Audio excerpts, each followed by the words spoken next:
was the child or the brainchild of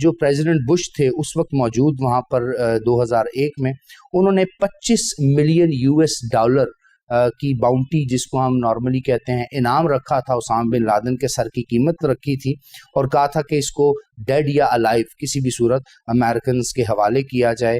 اور ہم دیکھتے ہیں کہ اس حادثے کے بعد یو ایس اسٹاک مارکیٹ جو تھی وہ کریش کر گئی اور کافی نقصان ہوا، ایون کہ سپٹمبر 13 تک، یعنی 9 سپٹمبر سے 13 سپٹمبر تک جتنی بھی انٹرنیشنل اور ڈومیسٹک فلائٹس تھیں یونائٹڈ اسٹیٹ آف امریکہ کے اندر اس 50 ریاستوں میں، ان کو بھی کینسل کر دیا گیا تھا۔ یہ تو ایک حصہ ہے جو ابھی آپ نے بات کی کہ 9/11 کے بعد کیا ہوا ہے، ہماری نوجوان نسل کو آج معلوم ہونا چاہیے۔ ڈاکٹر صاحب میں یہاں پہ بتاتا چلوں کہ آپ نے کہا کہ پیسنجر جو جہاز ہے وہ ٹکرائے، تو یقین مانے کہ میرے لیے نیو خبر ہے۔ اچھا، بیسیکلی پیسنجر جہاز اتنا لو فلائٹ کرتا ہی نہیں ہے، پہلی بات۔ دوسری بڑی بات یہ ہوتی ہے کہ پیسنجرز جو جہاز ہوتے ہیں نا، یہ رڈار سے جب آف ہو جاتے ہیں یا اپنا راستہ بھول جاتے ہیں تو بہت سے لوگ جو ہے نیچے کنٹرول روم میں اور ڈفرینٹ جگہوں پر جو ایئرپورٹ کے ساتھ ایسوسیٹڈ ڈپارٹمنٹس ہوتے ہیں وہ اس کو گائیڈ کرتے ہیں۔ یہ ہے سول ایویشن یا سویلین اتھارٹی۔ اس کے بیک اپ پر ہوتی ہے ملٹری اتھارٹی، اور اس سے بھی پہلے امریکہ کے اندر FBI بھی ہوتی ہے، ان کی سویلین ایجنسی، پھر CIA ہوتی ہے، پھر ملٹری کے پاس جاتا ہے۔ تو یہ 3-4 لیئرز ہوتی ہیں جو ایک وقت میں تمام کے تمام ایویشن کو دیکھ رہی ہوتی ہیں، بیک اپ کو دیکھ رہی ہوتی ہیں کہ ایویشن میں کوئی غلطی تو نہیں ہو گئی۔ تو ایک جگہ تو بریچ ہو سکتا ہے، ان کی CIA اس وقت کیا کر رہی تھی، ان کی FBI کیا کر رہی تھی، باقی ان کے اتنے بڑے سیٹلائٹ سسٹم اور باقی، تو جہاز اپنے اوریجنل ٹریک سے ہٹ رہے ہیں، اور ایک وقت میں 4 یا 5 جہاز ڈفرنٹ ڈیسٹینیشن پہ جنہوں نے جانا تھا وہاں پر یہ ہو رہا ہے۔ پہلی بات سوال تو یہ بنتا تھا۔ دوسرا سوال یہ بنتا تھا کہ جہاز کی جو فلائٹ ہے، آپ اگر دیکھیں تو کوئی بھی چیز اگر فزکس کا رول بھی دیکھا جائے تو اگر وہ اپنے سپیڈ کے ساتھ ٹریول کر رہی ہے تو اس کی اپنی پوزیشن اور اپنی ولنریبلٹی بہت زیادہ ہو جاتی ہے۔ مثلا کوئی بھی ہارڈسٹ جو ہے دھات بھی ہے، اس کو آپ سپیڈ کے ساتھ جب ٹریول کرواتے ہیں تو سپیڈ کی وجہ سے جب وہ کسی میں ہٹ کرے گی تو اس کے خود کے تباہ ہونے کے چانسز زیادہ ہیں۔ یہ ہو ہی نہیں سکتا کہ ایک کنکریٹ کی بنی ہوئی بلڈنگ کے اندر ایک ہوائی جہاز آ کے لگے اور ایک جگہ سے جائے اور دوسری جگہ سے نکل جائے، بلکہ بیسیکلی تو بات یہ تھی کہ وہ جہاز ٹکرا سکتا ہے، ٹکرانے کے بعد وہ ایک تھرسٹ فارورڈ بیکورڈ اس کو لگے گا اور وہیں پہ وہ نیچے کی طرف گرے گا۔ جیسے کوئی چیز آپ ٹچ کریں گے تو وہ ایسے نیچے کی طرف گرے گا، اتنے حصے کو بلڈنگ کو وہ ڈیمیج کرے گا۔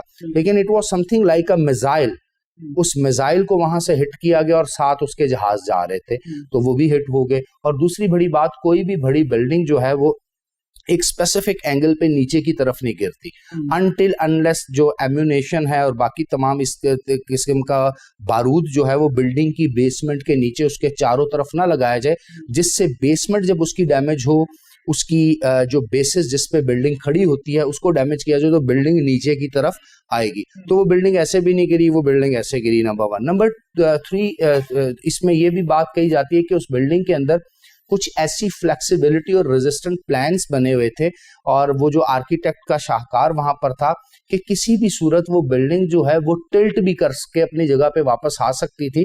تو وہ جب اس نے جہاز نے ہٹ کیا تو وہ بلڈنگ ٹلٹ کیوں نہیں ہوئی، وہ بلڈنگ نیچے ہی کیوں آئی، اور جہاز اس کے اندر سے بالکل 90 کے اینگل پہ اس کو لگتا ہے، اور اسی اینگل پہ وہ جب ہٹ کرتا ہے تو obvious سی بات ہے، اگر آپ دیکھیں تو 180 کے اینگل ہے، جہاز ایسے جا کے اس کو ہٹ کر رہا ہے ہوا میں جا کے، اور جہاز اس سے نکل کے دوسری طرف چلا جاتا ہے۔ تو بہت سی اس پہ اوپر باتیں کی گئی ہیں، کی جا سکتی ہیں۔ آج سے تقریباً 20 سال پہلے یہ واقعہ ہو چکا ہے۔ اس واقعے کو بیس بنا کر پھر پوری دنیا میں نئے نیریٹیوز، نئی فلسفیز، نئے کانسیپٹس، نئی میڈیا وارز اور نئی جنگوں کا آغاز کیا گیا۔ بالکل ٹھیک ڈاکٹر صاحب، 9/11 کا جو یہ تمام تر واقعہ ہے، چاہے پلانٹڈ ہے چاہے جیسا بھی ہے، لیکن اس کے فوراً بعد امریکہ اور پاکستان کے تعلقات جو تھے وہ کیسے تھے؟ دیکھیے، سب سے پہلی بات تو یہ دیکھیے گا کہ 9/11 کے اٹیک کے بعد امریکہ نے اس کا جو ذمہ دار ہے وہ کس کو ٹھہرایا۔ جس طرح میں نے اپنے انٹروڈکشن میں ابھی کہا کہ اسامہ بن لادن پہلے بھی CIA کے لیے کام کر چکے تھے،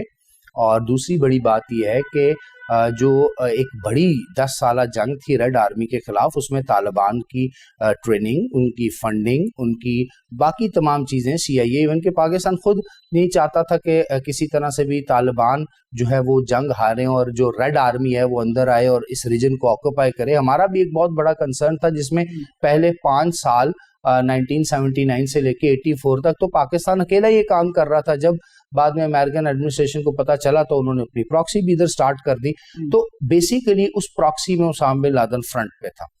اب دوسری دفعہ جب یہ کام ہوتا ہے تو اسامہ بن لادن چلا جاتا ہے وہاں پر تورا بورا کے پہاڑوں میں اور باقی جگہوں پر, اور وہاں پر وہ پناہ لیتا ہے, اور جو کلیم امریکنز کر رہے ہیں اس کو ایکسیپٹ بھی کر لیا جاتا ہے. القاعدہ دنیا کے نقشے پر ایک ابھر کے تنظیم آتی ہے انٹرنیشنل گلوبل ٹیررزم کے نام سے, ایک جہادسٹ آرگنائزیشن کے نام سے, ایک ایسی آرگنائزیشن جس کو ایک عرب اسامہ بن لادن اون کر رہا ہے. اور مزے کی بات یہ ہے کہ امریکنز نے فوری طور پر پہلا جو اقدام کیا تھا وہ عرب کنٹریز کے ساتھ کیا تھا, اور عربوں کو کہا تھا کہ آپ ہمیں لانچ کرنے دیں یہاں سے اٹیک کو, جس پہ جب سعودی عربیہ اور باقی کنٹریز نے اپنی عوام کی رائے لینا چاہی تو انہوں نے اینٹی امریکن سینٹیمنٹ زیادہ ہونے کی وجہ سے ان کو منع کر دیا. پھر باری اوبویس سی بات ہے پاکستان کی بھی آئی.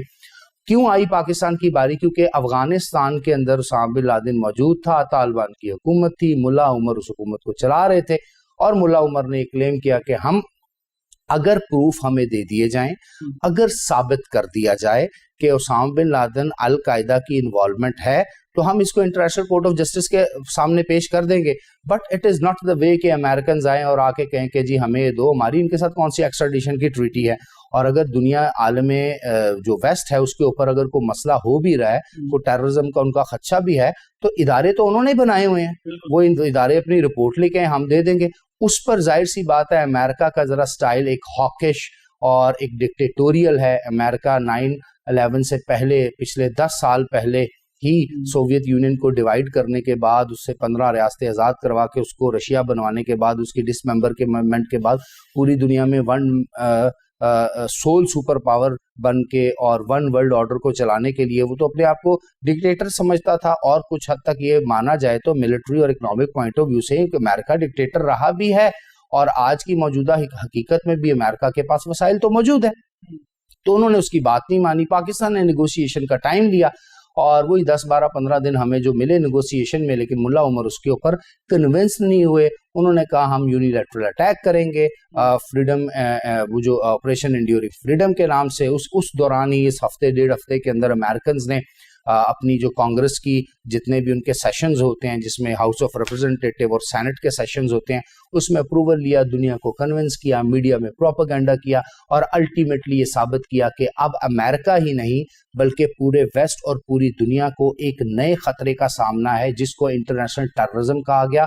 اور پھر اس ٹیررزم کو ختم کرنے کے لیے ایک اور حکمت عملی جو ہے ترتیب دی گئی, ایک نیا کانسیپٹ کوائن کیا گیا, دیٹ وار اگینسٹ ٹیرر. اب آپ دیکھیں اٹ سیلف وار جو ہے یہ اس کا لفظی مطلب ہی یہ ہے کہ جنگ و جدل ہونے لگا ہے. تو جنگ و جدل اٹ سیلف ٹیررزم ہے, اٹ سیلف دہشت پھیلاتا ہے کہ کہیں پر بھی اگر جنگ ہو جائے تو کتنی جانیں جائیں گی, بزنس تباہ ہوئے گا, انسان, نباتات, حیوانات سب چیزیں تباہ ہو جائیں گی, انسان کی پوری سویلائزیشن تباہ ہو جائے گی. تو لفظ جنگ جو ہے, وار جو ہے, یہ اٹ سیلف آپ اگر غور سے دیکھیں تو اس کا مطلب ہی دہشت گردی ہے. تو دہشت گردی سے دہشت گردی کو کیسے مٹایا جائے گا؟ بلکہ انٹرنیشنل انسٹیٹیوشنز موجود ہیں, آپ اکنامک سینکشنز لگا سکتے ہیں, آپ انویسٹیگیشن کر سکتے ہیں, آپ ثابت کر سکتے ہیں, آپ ملکوں کو کنونس کر سکتے ہیں, لیکن ایسا نہیں کیا گیا. کیوں؟ کیونکہ امریکہ کا 21st سینچری کا نیکسٹ پلان جو تھا اس کو اسی طرح ایگزیکیوٹ کرنا تھا, کنٹینمنٹ آف چائنا کرنی تھی, ریجن میں آنا تھا. پھر اگر آپ افغانستان کی بیک سائڈ پر بھی جاتے ہیں, ایران افغانستان کی بیک سائڈ پر آپ کو, ایران میں آپ کو آذربائیجان ایک طرف نظر آتا ہے, افغانستان کی بیک سائڈ پہ آپ کو ترکمانستان نظر آتا ہے, اوپر سے رشین فیڈریشن کی ایک ٹپ نیچے آ رہی ہے, اور وہ جو ایریا ہے اس کو basically the largest lack of the world کہتے ہیں. اور اب وہ جو largest lack of the world ہے اس کے نیچے 40% دنیا کے انٹیپ ریسورسز ہیں جو پچھلے 20 سال سے گریٹ گیم تھی, اب نیو گریڈ گیم بن گئی کہ اس ریجن کو بھی آکوپائی کرنا ہے. تیسری بڑی چیز ہمیں یہ نظر آتی ہے کہ اس ریجن کے اندر چونکہ نیا دور شروع ہو رہا تھا,